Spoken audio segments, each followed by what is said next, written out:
Well, we picked one hell of a game to get back together.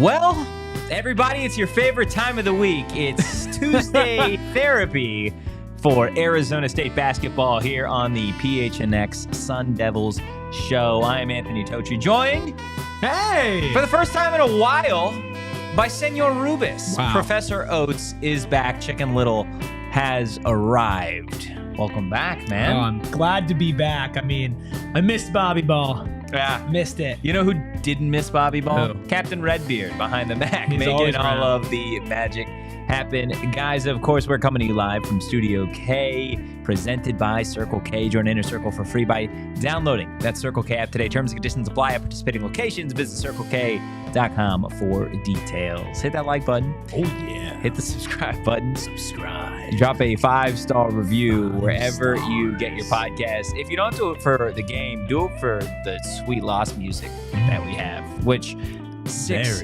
in a row now for Arizona State. The only good part about losing God, your voice. is Why? hearing this song. But not the voice, huh? Not the, You know, let's drop the voice. This is just how it goes. Okay. We'll tell everybody the final score in that Well, voice. it was 80-65. And listen, I know that we're all a little sad. Yeah. But let the sweet, sweet, sweet music change your mind. Ooh.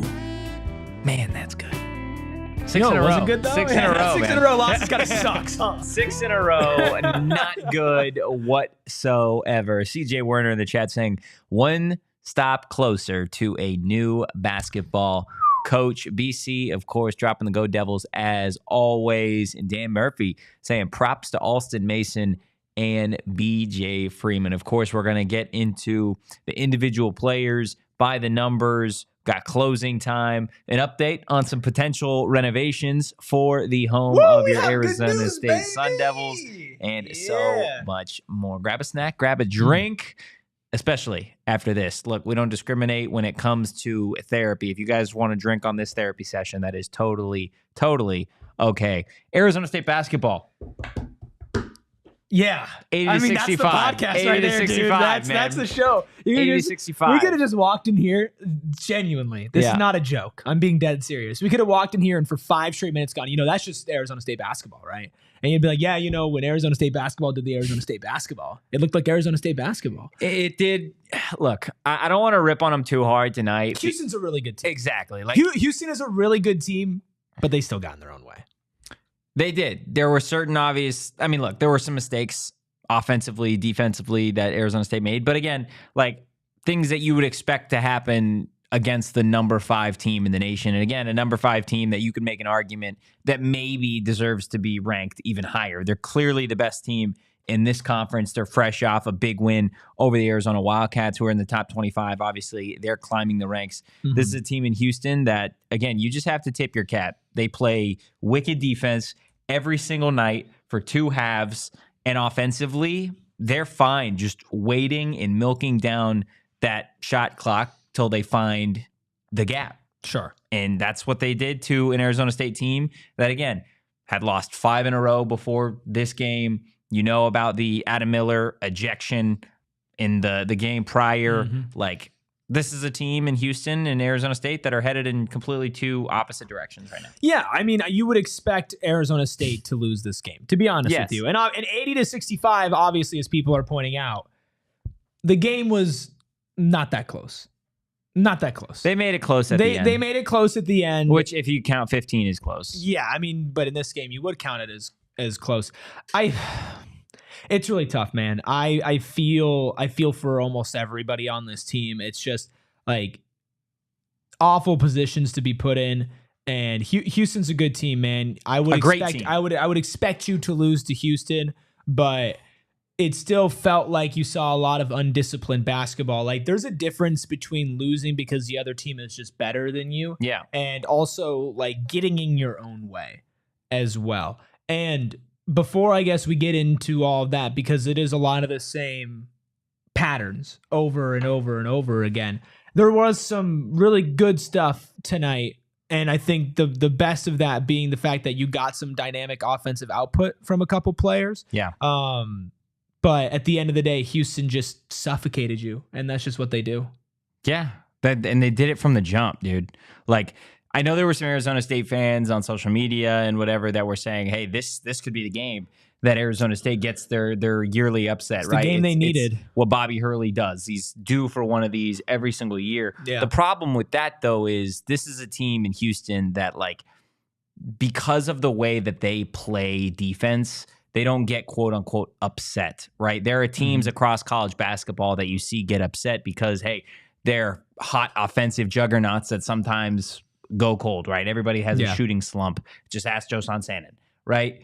But defense doesn't go away. And that's what gets Houston through some of their offensive slumps. You heard him talk about it on the broadcast, right? Like, this is a Houston team that last year was really good. Again, defensively, a top 10 team, but maybe didn't score the basketball as much as you'd expect a team like that to do. This year, they're doing it.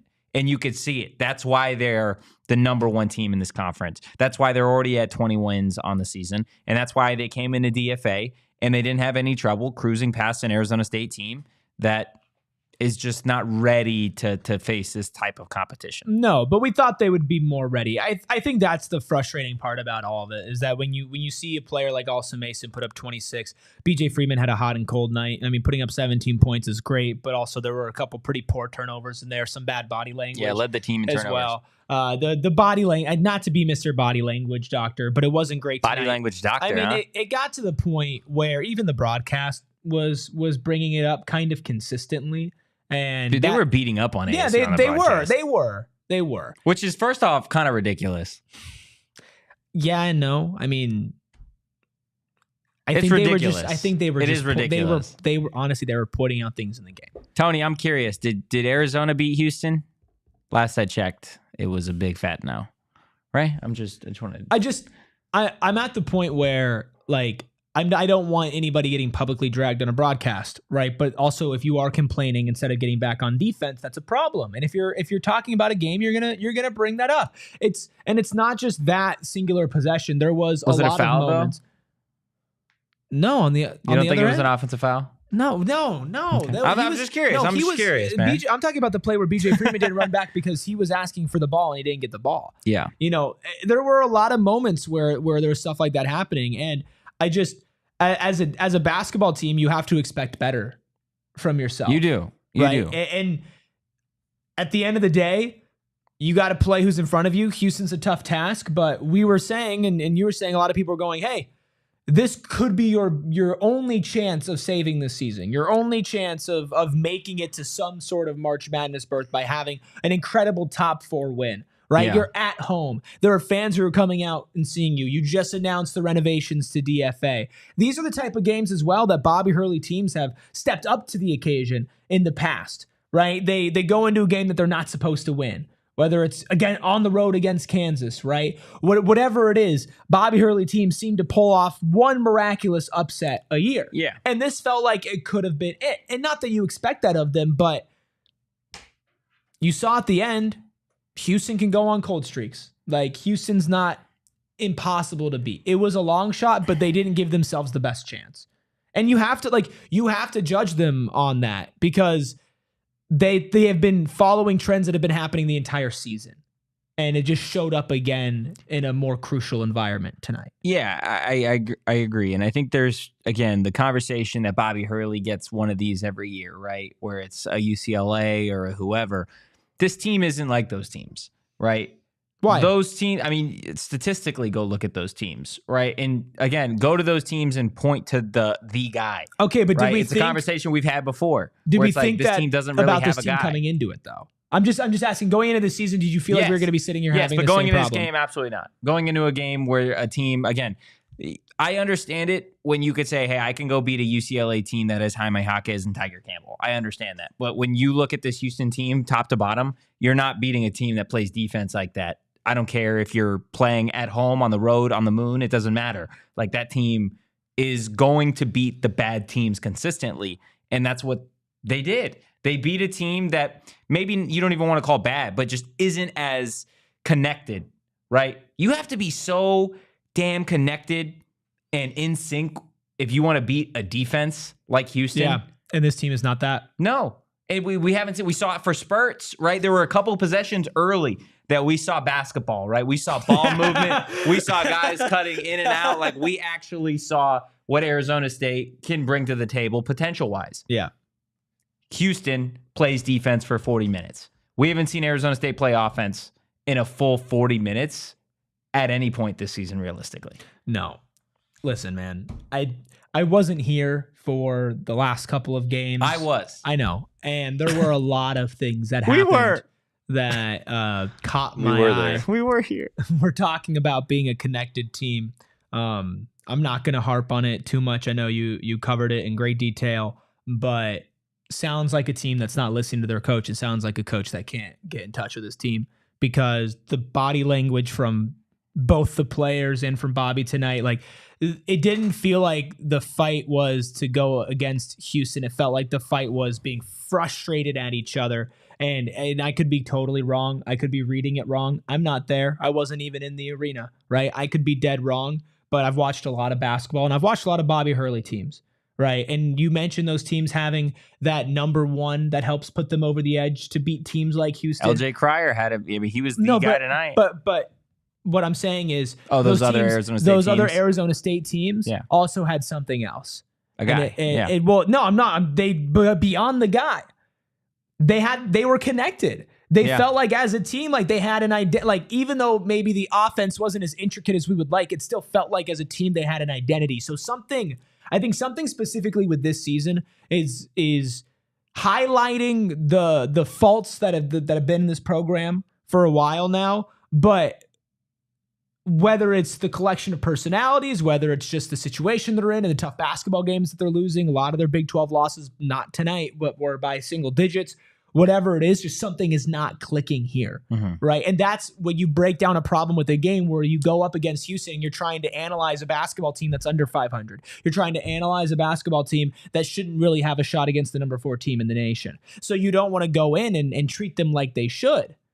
But you're also still trying to figure out what the hell went wrong with this team. Because even though they're about meeting our expectations now, they're completely failing our expectations to the start of the season. And they've never felt connected. And I think when you see a team like Houston, you just look at the polar opposite of that, and it becomes more crystal clear. Yeah, I think that's fair. Robbie in the chat says, how many more wins would ASU have with all that talent and Tommy Lloyd as a coach? 5 to 6 more wins? Bobby has to go. I don't know. I don't think talent is a problem with this roster. I don't think talent is a problem either, but I do want to zoom out of that real quick. And let's just quickly look at the last 5 years for Arizona State, roster-wise. Okay. Build me with the guys over the last 5 years at Arizona State, or let's say 4 years. Last 4 years at Arizona State, okay? Almost half Bobby's time. Give me your starting 5. And how many are from this year's group? Oh, I'm not starting anybody from this year's group on the starting five. I think Quaintance is the only one that you start. I guess Quaintance surrounded by everybody else. You're going Quaintance? But Quaintance has not been as consistent as some other centers, even if his highs have been higher. Consistently, probably no. Yeah, but I get what you're saying. A peak perspective, yes. I'm taking Quaintance. Yeah. Taking Devin Cambridge at the 4. I'm taking Desmond Cambridge at the 3. I'm taking... From the last 5 years. What, DJ Horn at the 2? Doesn't include Remy, because Remy was 19, right? I don't think, no. Yeah, it might. Because he might have been 1920 season. If I can get Remy, I'll take Remy. DJ Horn at the 2. Frankie Collins, too, at the 1 was fun. I mean, I think if you can't have Remy, I think you're taking Frankie. Yeah. I think. Yeah, I get it, but you're still looking at it. We can... Trust me, I got a lot more to say about that. Let's get into that. Me and CJ are on the same page here. Yeah. Cambridge Twins, JQ, DJ Horn, Frankie. Let us know in the chat. I want to hear from you guys who your starting 5 would be for Arizona State over the last 4 or 5 seasons and how many starters are from this year's group. Okay? You do that, and we're going to get to By the Numbers, presented by Desert Financial Credit Union, Arizona's #1 credit union, named by Forbes. Of course, the only number that matters is that final score. Senor Rubis, 80-65 in favor of the Cougs. The leading scorers tonight, Alston Mason leading all scores with 26. LJ Cryer for the Cougs with 18. 48% from the floor tonight for Houston. 43% for the Sun Devils. Not as big of a gap as you might think. And then from three-point land, here you go, 36%. 8 of 22 for Hurley's squad. 11 of 23, 48% for Houston. And then the rebounding totals. This is a story as old as time. 36 for the Cougs, 25 for Arizona State. What stands out to you, Rubis? It's the rebounds. Yeah. Yeah. Those pesky boards, huh? Yeah. The pesky glass. By you the could way, just never crash it, huh? Arizona State started 2 7-footers today. Yeah. But Yeah. short rotation, foul trouble, got to play small at times. Tough spot, man. Not a lot of depth. The expected was the expected tonight. Like, this is you. The result was exactly what you thought the result was going to be. Of course, you love to turn on the TV with this as a sports fan with a little hope. You love to sit back, click it, and be like, you know what? I would love for my team that has no business being in this game to upset number 5. You're sitting there with your beer, your snack, whatever. You're like, this is a great way to spend a Tuesday night. And then the team that's the 5th best team in the country shows up to play, and then you're like, well, you know, we'll get them next time. Turn it off. And that's your evening, right? Like, I feel like that's but it's the different. Expectation It's for Arizona different. State fans. I think it's just different with everything else that's been going on. And I want to talk about the talent stuff and the starting 5 things, but let's do that after we hit our first break. I got something for you. Tell me. Can you tell me what this is? Okay.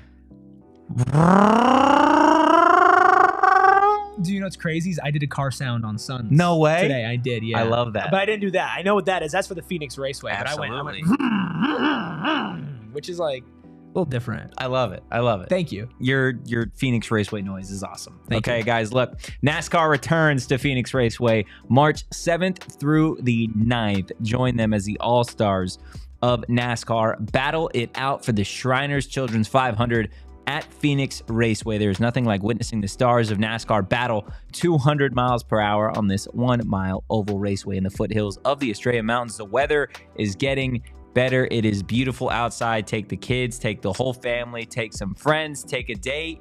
Go by yourself. Go have yourself a weekend, March 7th through the 9th. Guys, it's the best-in-class fan experience the whole family won't forget. Get your tickets now at phoenixraceway.com. It has no transition into this ad, but I just wanted to do it again. No, that's fair. Me driving over to Spinato's, baby. Getting myself a nice slice of I love pie. it. Because Wow. there's no better place to get your pizza than Spinato's, the official pizza of the Phoenix Suns. And unlike the Phoenix Suns, it is consistently great. Phoenix Suns are not. I'm doing great with my basketball teams right now, but Spinato's makes it better to be a Phoenix Suns fan because they are the place to be. For Suns fans, they host official watch parties throughout the season where you can watch the game with Phoenix Suns dancers and the Gorilla. It's the big one, the Gorilla. Stop by for your chance to win free Suns tickets, gift certificates, and more exciting prizes. And if you have a decent jump shot, I heard Kyle's a pretty good three-point shooter, you've got to enter Spinato's pizza competition that's like horse, but spelling pizza instead of horse. You get the idea. Yeah. You can get a little pizza on the side as well. Pizza. Nailed it. Get all the info on the watch parties and pizza basketball contests at SpinatosPizzeria.com. Spinato's, official pizza of the Phoenix Suns. Love the way you had that one, man. Spinato's. Do I really look like Eminem like this? Give me a couple bars. Yeah, we're not. I haven't had pure edibles for that one, man. You know what's crazy is that there are people who listen to this podcast that don't know what we look like. I still think about that. Oh wow, they I just those listen who, on audio. Those who just listen, like strict to audio. just straight audio. I never think guys. about that, to be honest with you. Honestly, respect. Like I love our audio only listeners, but I don't think about it from their It perspective. probably is a better experience. I love it. I don't know if you're on audio. Come on to YouTube and drop a comment on one of our videos and let us know if it's better on audio. David Stith in the chat saying Bobby texts are so routine they don't even get mentioned. I did have a conversation during the game. If you had to set a line for Bobby Hurley technicals over 0.5, what would the odds be? Let us know in the chat. JJ says student section was really, really bad. Think that needs to be a discussion. Student section? Yeah, I think that needs to be a discussion. Number 5 team in the country to have 100 students there is tough. Says team How do you feel losing. about that? Says team has been losing, et cetera, but not to get student support going from what football brought. I don't know. It feels like it just says a lot.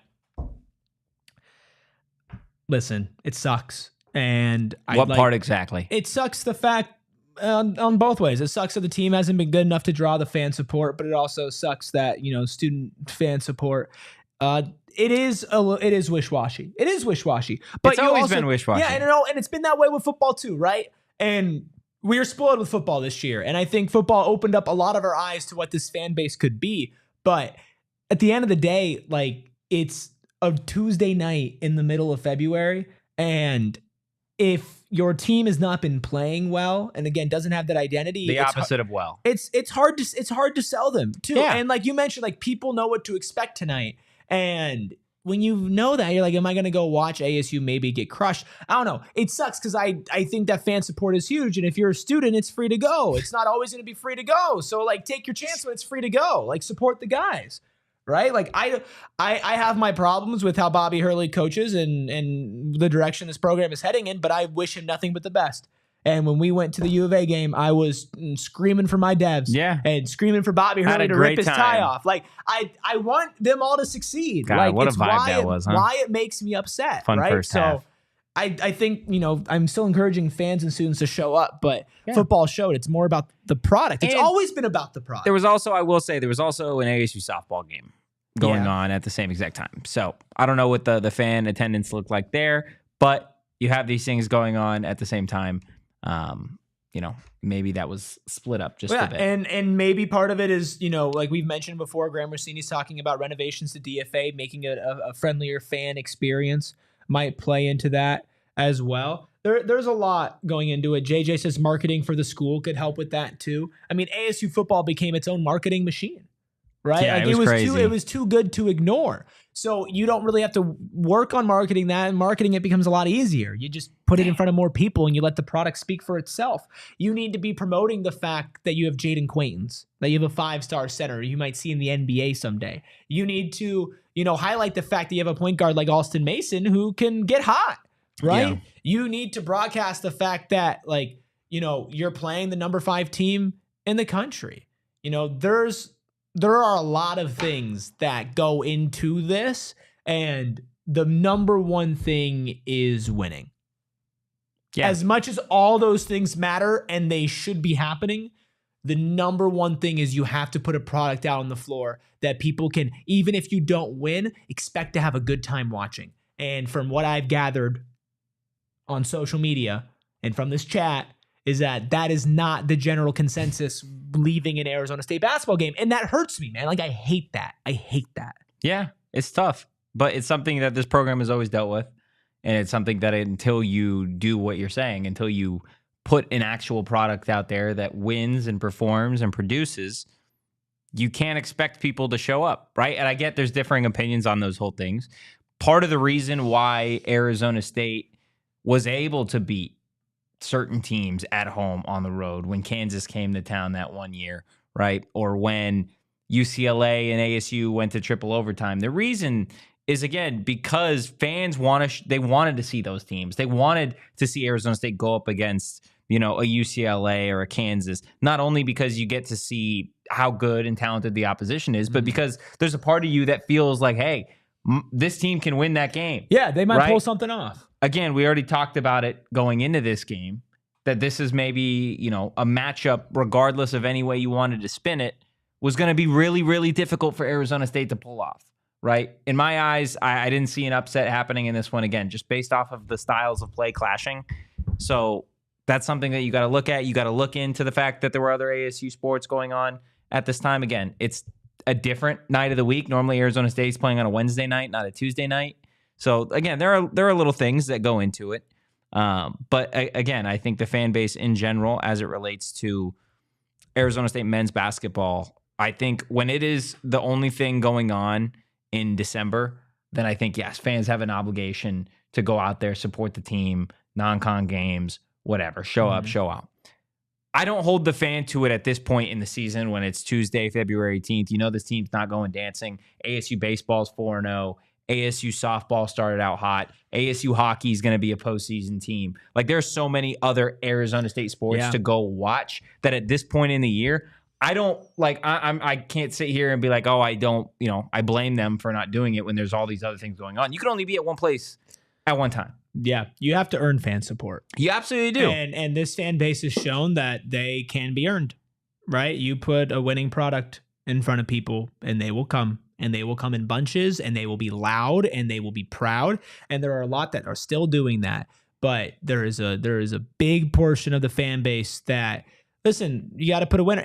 That's not me saying it, man. That's your football coach saying that. That's Kenny Dillingham when he got hired and talked about fan support, NIL involvement, right? All those other things help propel the program. But at the end of the day, you need to put out a winning product first. Or at least you need to show the people that you have a formula for it. Even if Kenny Dillingham wasn't winning, you knew it was a winning formula. You knew it was a winning product. And I don't think a lot of people feel that way about Arizona State right now. You want to talk about the starting five and talent. Maybe Arizona State doesn't have the guy. I think going into this season, what we were excited about is that they had a lot of options on who could be that guy who was going to take it. I mean, we go back to conversations we were having in this offseason, you, me, and Shane. And it was a lot of positivity about the level of talent and the transfer portal and what these guys can do. And now we're sitting here throwing our hands up and saying, like, they don't have the guy. They're just clearly not. And where is Shane? Huh? Hiding. And where is Shane? He might be in the chat, but he's hiding. No, all I'm saying is a lot has gone wrong. And it's okay to shift your expectations throughout a season. But when you go back to what we were saying in June, in July, when all this stuff was happening, we said, listen, Bobby Hurley had a really hard last year in the Pac-12, and this is an extremely talented roster, and seeing if he can hang in the Big 12. Not win, but hang in the Big 12. That would be good with this roster. And not only have we not seen team success, I think we've seen a lot of regression individually through players, and it's just so disappointing to look back and think about how excited we were about not only the freshmen, but the transfer portal class. Yeah. JJB says Shane was at the game, that Shane gets it. What does he get? Well, I mean, it's hard not to see now. I love Shane. Yeah, Shane is the eternal ASU basketball optimist. He really is. If you ever want somebody to spin positivity at you as it relates to Bobby Hurley, or just this Arizona program State basketball. Yeah. No, specifically Arizona State basketball. Yeah, Arizona State basketball. This program in general. It's Shane, the deli man, Diefenbach. Every day that ends in a Y, that man will give you a big smile on his face, and he will say that you can sign him up for Bobby basketball. Tell you, BJ Freeman's Michael Jordan. MJ, BJ, it's the same thing. It's literally the same thing. No, it's tough because I think it was really easy to get excited about this team. Even with that, we didn't have super high expectations. Yeah. Nobody sat in here and said ASU be a top 5 team in the Big 12. No. I don't think anybody said that. That ASU would be a top 5 team in the Big. No. Hopefully. We were wise and said I think our highest we would go is like 7, 8. And that's a tournament team in the Big 12. It is. And that was what we were aiming for. It's being what like Kansas State and I saw something about Kansas State, just a super weird aside. For like the first 6 weeks of the season, they played like statistically the worst team in the country. And then for 6-game stretch, they played like the number 1 team in the country. Literally in statistics, had them at number 1, 6-0. That was the stretch that they played us, right? And then since that 6-0 stretch, for the next 2 games, they've played like the worst team in the country. Huh. Like it's just a really weird sandwich of being really bad, literally the best, and then really bad Maybe again.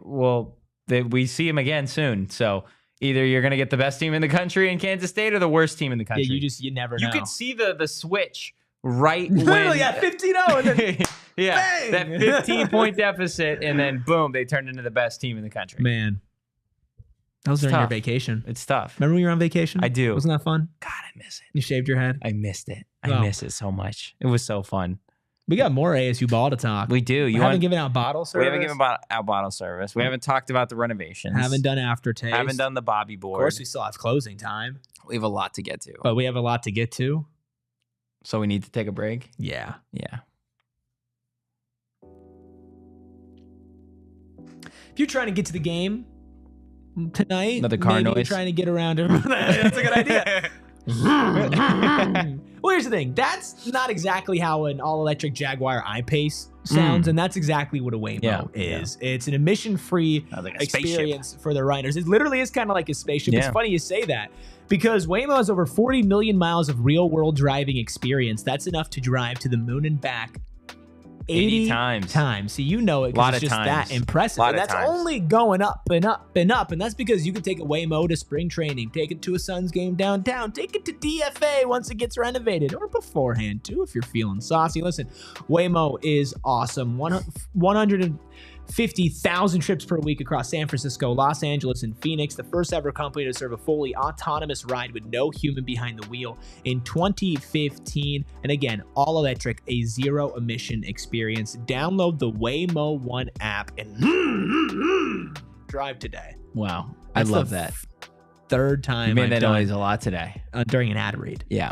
I live by a standard, which is you can't trust anybody that makes that noise more than 2 times in a day. So I'm sorry, Erik. But look, I can trust my friends over at Desert Financial Credit Union, the official retail banking partner of Arizona State University. Look, part of the reason I could trust them is because they've been doing it for so dang long. You can combine my age, Erik's age, Kyle's age, and it still doesn't equate to how long Desert Financial has been doing this. 84 years. They've been not only Arizona's largest, but they've also been Arizona's most trusted local credit union, dedicated to creating exceptional experiences by giving back to the community and providing financial solutions that make lives better. Now is the time to show your ASU team spirit. Open a free checking account online and get $200 plus your choice of 3 Arizona State University Visa debit cards. Go to desertfinancial.com/ASU to get started. Hit that like button, hit the subscribe button, and hello to Nav saying, hi, fellas. Houston fan here.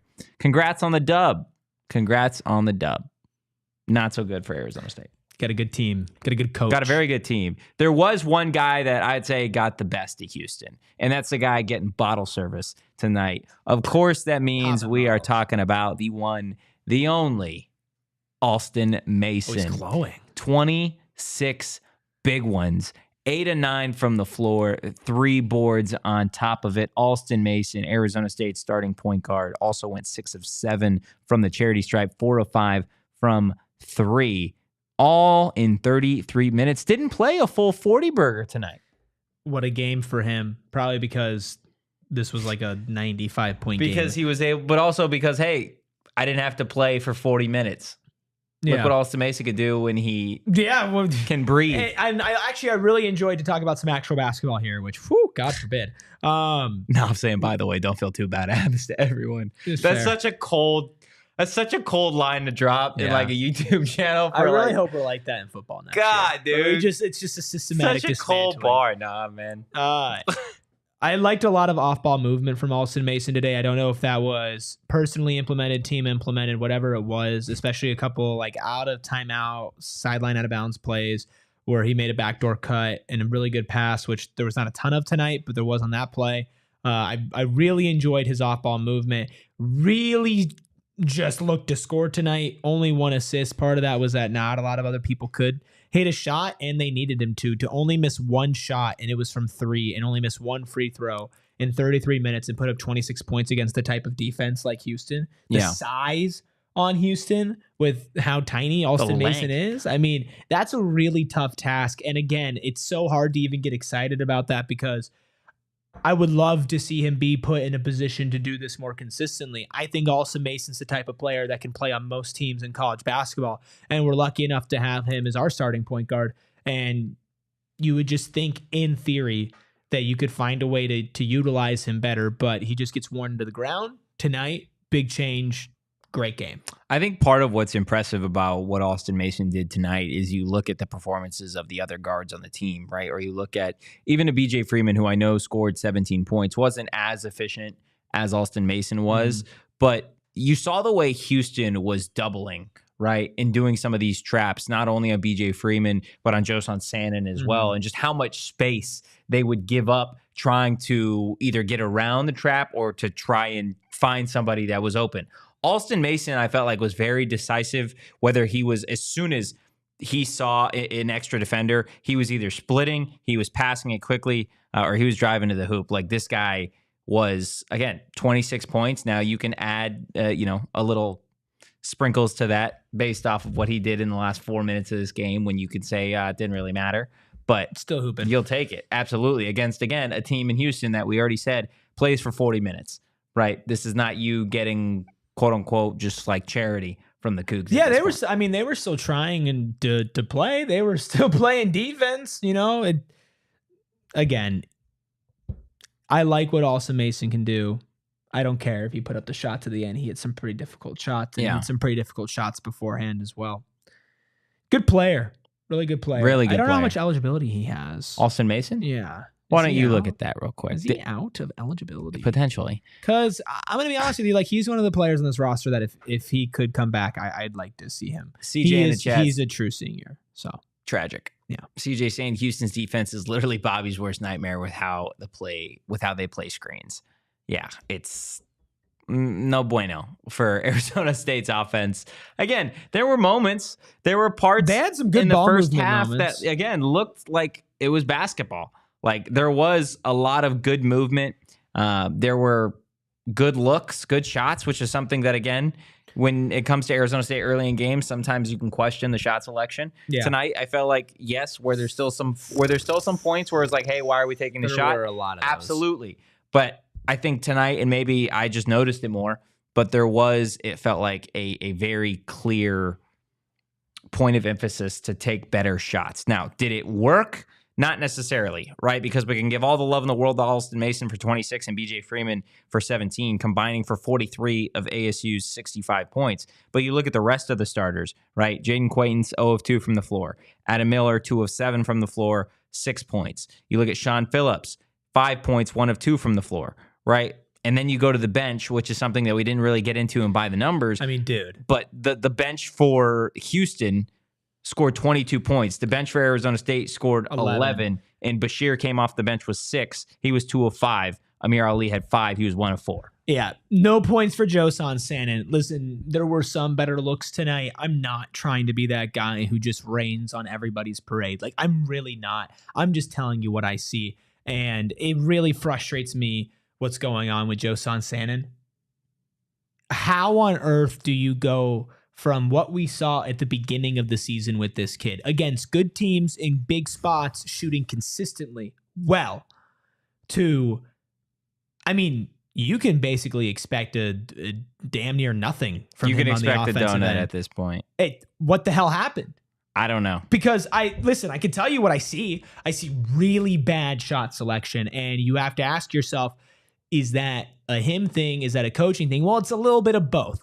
I always talk about what are you doing offensively to get your players in the best position. Well, I think the biggest culprit that we've seen of not being put in a good position is Josan Sannon. Yeah. He is on the coldest of cold streaks. He is an incredible shooter. Everybody knows it. You want to know what you do, Totri, with your really good shooters who are extremely cold? Get him an easy bucket. Run him off some screens. Like, that dude does not run like an elite shooter does. Listen, man, you have NBA potential, but when you're in the NBA, you're going to have to play kind of like I was going to say JJ Redick. That might be a little bit too stiff, but you need to specialize on that type of shooting, off-ball shooting, like getting open and getting easy looks, because if you continue to rely on just taking stupid contested threes, you're not going to go anywhere. You're not going to get better. And if as a coaching staff, you're not A, telling him that, or B, and making sure he doesn't do it, then you're all failing. You're failing each other right now. You can't see regression like that out of your 5-star. I think even Jayden Quaintance has regressed. Only 13 minutes for again Jayden his Quaintance first game tonight. back from injury. First game back from injury, but still, like 0 points, 0 for 2, 2 rebounds, 2 fouls, 2 turnovers. It's just it's tough, and I'm not saying that to hate on the players. I'm not saying that specifically to hate the coach. I'm just saying something needs to change. Something is wrong, and I don't know what that is. I don't know what they can fix. There's something they can fix. Tell me. It's something that we've talked about for a while now. Everybody knows what it is. Tell me. It's the elephant in the room, and that's everybody wants to talk about coaching. It's just at a certain point, if it's a team-wide thing, then it is what it is. But again, I don't want to get ahead of, I guess we've already gotten ahead. I want to pump the brakes on it because, again, this is Houston. This is the number 5 team in the country. This result was expected. This is, again, like the Houston and the Houston fan in the chat said, this happens to everybody when they play Houston. Sure. Right? Now, again, to this magnitude, maybe not, right? Are certain little things different? Yes, based off of the team, the conference, whatever. Houston is a really, really good team, right? Doug Tamaro, he tweeted out, who's been to plenty of Final Fours, plenty of NCAA tournaments, working behind the scenes because of, you know, the responsibilities that he has. But he's seen highest of high peak college basketball. He tweeted saying, quote, Houston has it, right? Has everything that you see from those same types of teams. So that, again, is what Arizona State was up against tonight. You put all of the factors and characteristics of the Sun Devils that we've seen over the course of the last 6 games, again, this being their 6th straight loss in a row, it makes sense. So do I want to, you know, continue to beat up on Bobby for this? Not really. Like, this was you playing the best team in the conference, sure, a top 5 team, a team that maybe should be a number 1 seed heading into the NCAA tournament. Yeah, I agree. Talking specifically about tonight, I agree. There are bigger conversations that both of us have had individually. I mean, is there anything else from this game specifically, and do a little aftertaste before we get into some DFA stuff? Yeah, let's go ahead. We got to do one more thing. Oh, I know I'm doing it this time. We got to take a quick break, and then we'll get to Bobby Board. Then maybe we'll even get to some Hurley sound I want to do renovations. aftertaste right now. But why do you want to do aftertaste right now, son? I'm not really care that much. Okay, as long as we do it. I'll make sure. Me son. I'll make sure. Yes. Mark it down. It took 42 minutes. 42 minutes, almost exactly, for me when I go back on vacation. So there you go. Let's take a break. Just kidding. Maybe I'll take a little mini vacation when I get home tonight. Thanks to our friends over at Pure Edibles, founded in Arizona and available in 130 dispensaries statewide. Pure Gummies are not just covered in sugar like all their competitors. No, they are an actual candy company. I like their Kicks, which is their version of Starburst, and I really like their gummies, specifically the watermelon gummies. Taste. Ooh, I haven't tried the watermelon ones yet. Get it. Guess what it tastes like? Wait. Watermelon. Bingo. Wow. But it's not just about the taste with Pure Edibles, it's the effects as well. Listen, they have unique cannabinoids such as CBN, CBG, CBD, and of course, you pair that with THC. On each tin, they tell you exactly what to expect. If you want to get sleepy, if you want to unwind, relax, uplift, whatever you're trying to do. That's what they're going to help you with. Pure Edibles. And all you have to do is go find yourself some Pure Edibles products from one of the over 130, that's a lot, dispensaries in Arizona. Wow. I love it. I also love our friends over at Circle K. Again, just take a moment. We're in this beautiful, beautiful Studio K. Thanks to our friends over at Circle K. Of course, we got the snack rack back here, which keeps us some chips today. Which keeps us satisfied while we are watching Arizona State basketball. We got, look, those jalapeno chips. Oh, I'll tell you what, Circle K, kettle-cooked jalapeno. They know how to make some kettle-cooked jalapeno chips. Go give them a shot. Make sure you sign up for Inner Circle. It's Circle K's free membership program. Super easy to download. You can do it here in the next 30 seconds. Just go download the actual app, enter your email and phone number to be fully enrolled, and boom, you guys will be a Circle K member. You're going to start cashing in on those deals, like saving 25 cents per gallon on your first 5 fill-ups. If that's not enough, you guys can save 3 cents per gallon every single day. Join Inner Circle for free by downloading the Circle K app today. Terms and conditions apply at participating locations. Visit CircleK.com for details. Big time. Big time. Absolutely big time. Look, there is a clip from Bobby Hurley that we are going to work to get for everybody. So make sure you stick around for the entirety of the show. hear from Bobby Hurley post-game after Arizona State's 15-point loss to the Houston Cougars. Do you want to get into aftertaste before we get into Bobby Board and like Bobby Sound? As much as I really wanted to get to aftertaste, and you were banging on the table. I want it.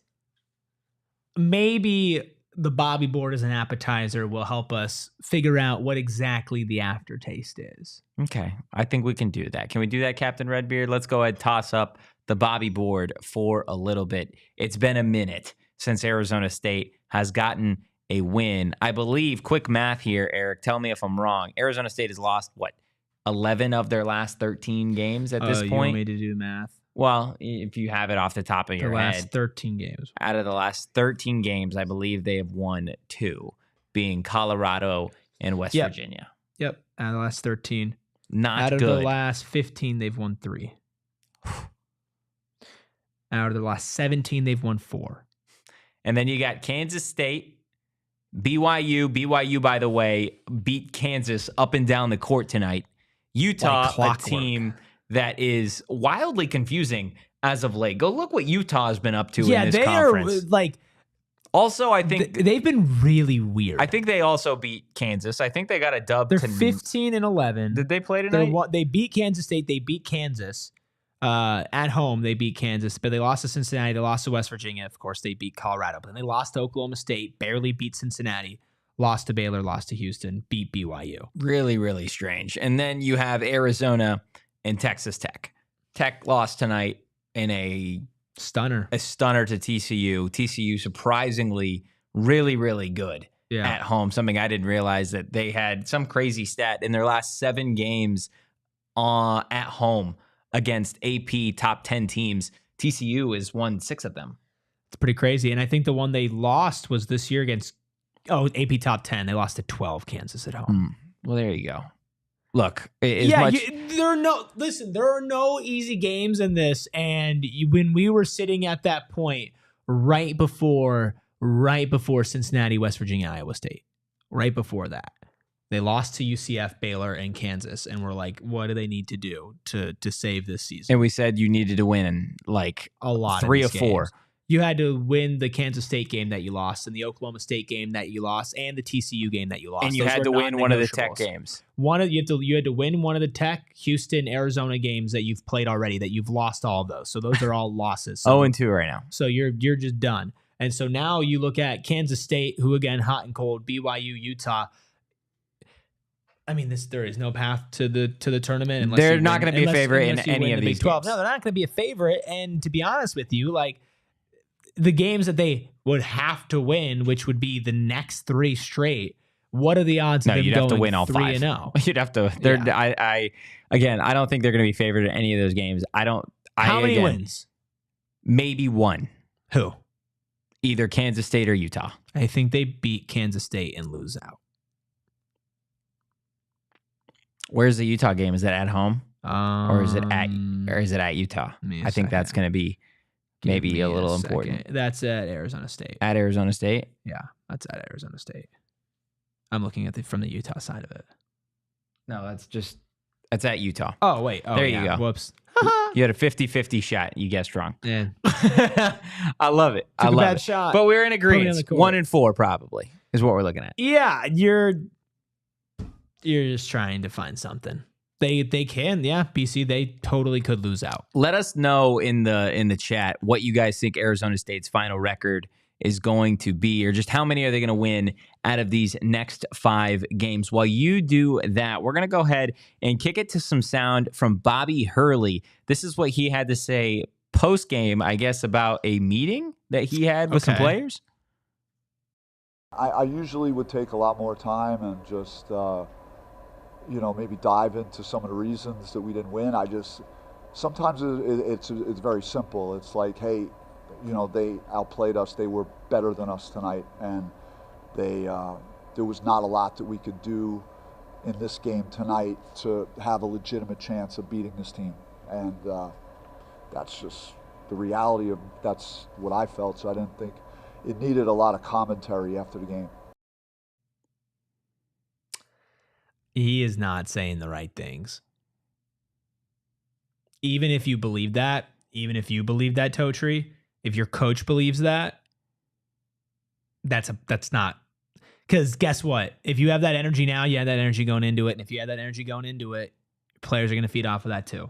I just, come on. You can't, even if that's what you think, man, Houston's a better team. And you can even say that. Yeah, Houston's a better team. But to think that you went into tonight thinking that you had no chance winning, you can't.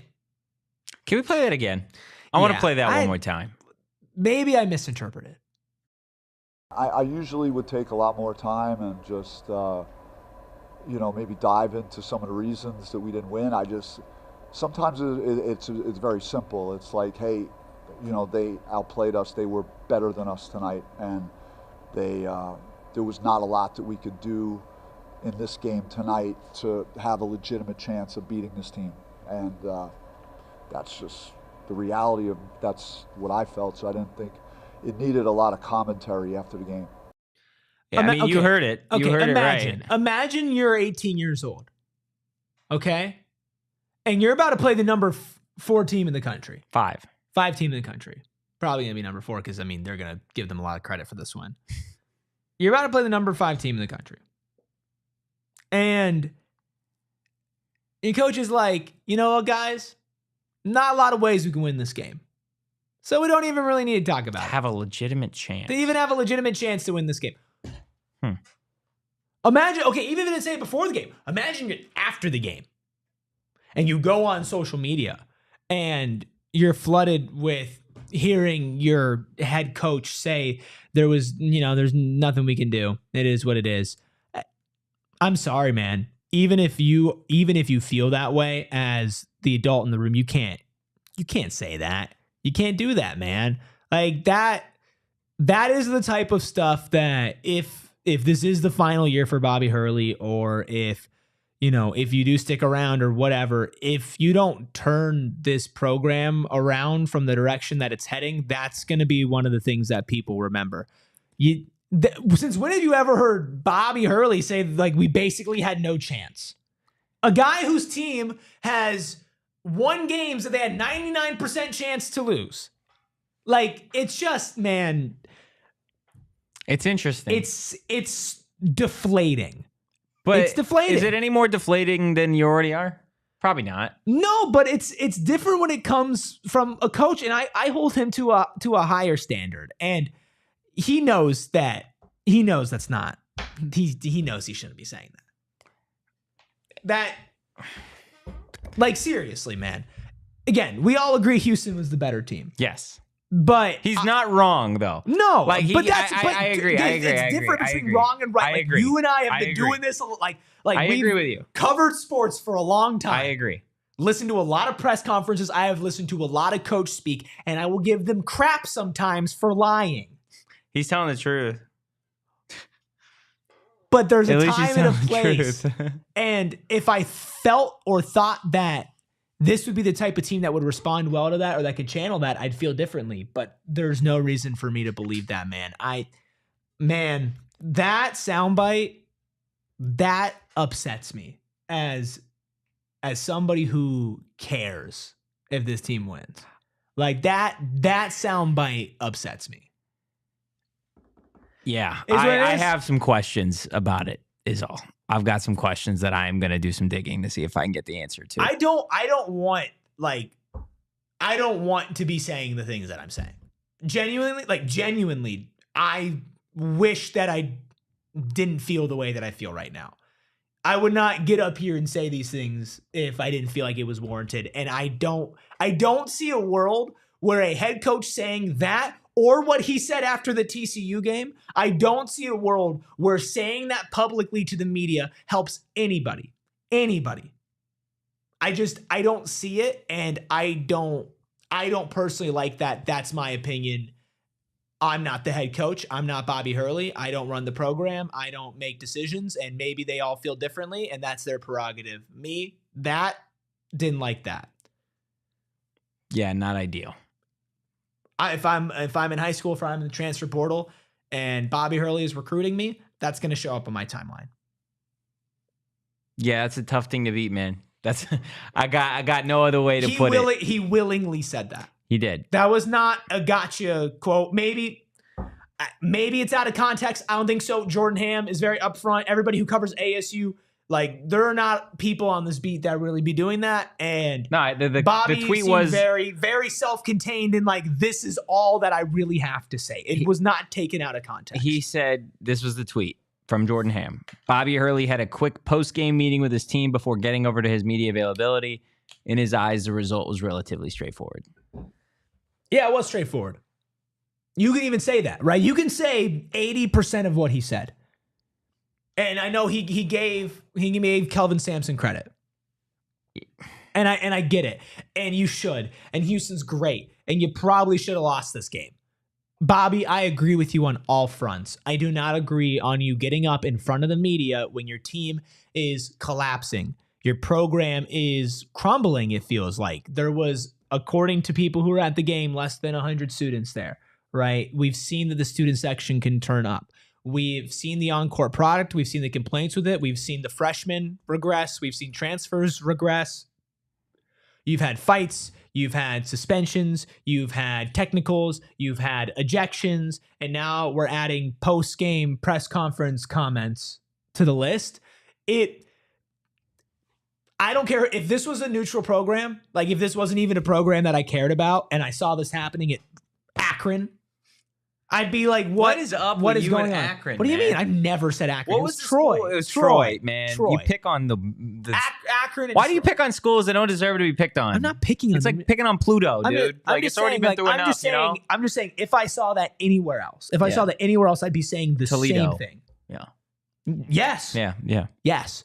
And I hate it. I hate it because I want Bobby Hurley to win. I'm rooting for Bobby Hurley to win. I'm rooting for this team to win. I'm rooting for all their individual success, and I want nothing but the best for them. Well, you may not be getting all of that right now, but what you hopefully will be getting is some DFA renovations. Graham Rossini told Arizona Sports that they're prepared to make an announcement in a couple of months on renovations to Desert Financial Arena, looking at multi-year renovations. Quick 60-second thoughts on potentially some updates to a very outdated facility. Need it. You need it badly, dude. Not just for the fan like experience. A baby needs its bottle. But for recruiting, whether Bobby Hurley's around or Bobby Hurley's not around, this program needs better assets to deal with in the war that is getting recruits.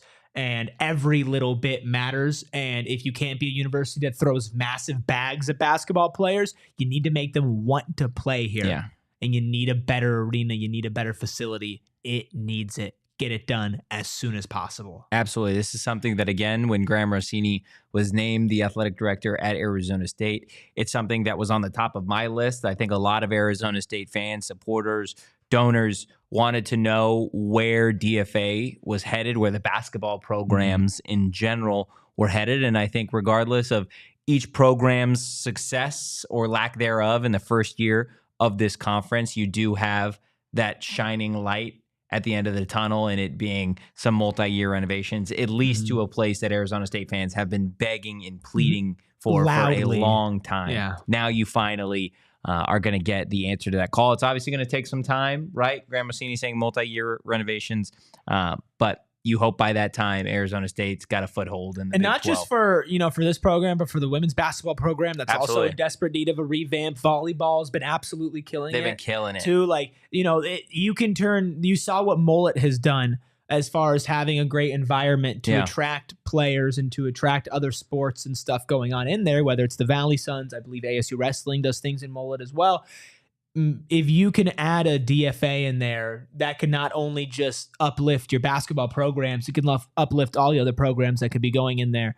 And it's a good look for the athletic department. Most definitely. Look, I just want to shout out all 63 of y'all that we have watching live, man. We appreciate that on a Tuesday night after an Arizona State game that maybe you would hope for a different result. Regardless, I think everybody needed one of these therapy sessions. Make sure you hit that like button, hit the subscribe button, drop a 5-star review if you haven't already. It is that time. I guess I'm not cutting it short, but I hate to just cut it at any point, guys. It is closing time, presented by the Carol Royce team. Your home sold guaranteed realty, where Carol will guarantee to sell your home for 100% of market value, or she's going to pay you the difference. Learn more at carolroyceteam.com. Also, want to tell everybody that is watching on television, the party always continues at gophnx.com. Captain Redbeard, hit it. Before we do this, wow. you guys, wow, pump fake. Wow, pump fake. You guys teased aftertaste like 3 times. Oh my gosh. Yeah, we did tease aftertaste. So at least for the viewers, rapid fire aftertaste. What did this game taste like? Erik. Microwaved vegetables. You knew what you were getting, but you were still disappointed. Sour candy that was sour, like because it was expired, not because it was actually sour. What about you? Undercooked meat. Yuck. You're killing us. Gross. That's the aftertaste. And now Death. it's closing time. Now closing time. We're all closed after that one, guys. Look, my one takeaway from this one, from Arizona State's 6th straight loss in the Big 12, from Arizona State dropping now the 11th out of 13 games, for a team in a program that feels very much in desperation, there is only one takeaway from every game this point forward. You know what that is? On to the next. That's where Arizona State is headed on Sunday. On to the next. And of course, we're going to be doing a post-game show, or at least I will be, for that one. Suns duties. Jose Perez I'll be watching. Is bouncing yet again, Jose guys. Perez is But also working. we will be back tomorrow. That is Wednesday for a normal 1 p.m. show. So join us. Going to have some fun on that one. But in the meantime, again, we appreciate everybody watching. If you enjoy the content, give us a follow at PHNX_Sun Devils. You can follow me at Anthony_Totri. You can follow this guy at Erik Ruby. You can follow the captain of this ship at K-Coop Sports, guys. But as always, go Devils and peace. We all silly like the mayor.